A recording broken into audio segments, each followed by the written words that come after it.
Bonjour, je suis Antoine Deltour, lanceur d'alerte dans l'affaire LuxLeaks, et je souhaite partager aujourd'hui mon enthousiasme pour la création de la maison des lanceurs d'alerte belge.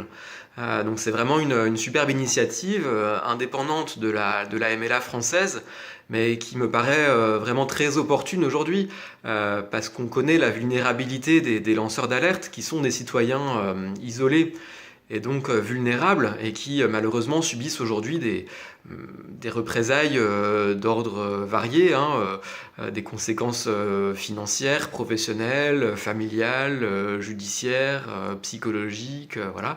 Et donc c'est vraiment important pour les lanceurs d'alerte de pouvoir compter sur une structure comme la Maison des lanceurs d'alerte pour les accompagner, les conseiller et leur apporter du soutien.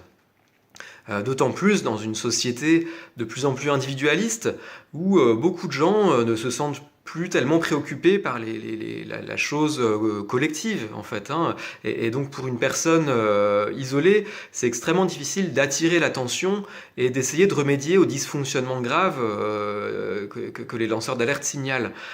Et dès aujourd'hui, on connaît des lanceurs d'alerte en Belgique qui peinent à attirer l'attention sur les révélations qu'ils ont faites, et qui s'exposent en prenant beaucoup de risques, et on voit que la société a beaucoup de mal à remédier aux problèmes révélés. Et donc une structure collective telle que la Maison des lanceurs d'alerte, en plus d'apporter du soutien, peut exercer un plaidoyer en faveur de chaque affaire révélée par les lanceurs d'alerte, mais aussi dans un contexte actuel pour, par exemple, peut-être aider un petit peu les autorités belges à transposer la directive européenne qui est censée mieux protéger les lanceurs d'alerte. Voilà, donc je souhaite une longue vie et beaucoup de moyens, de capacités financières pour la Maison des lanceurs d'alerte en Belgique. Merci.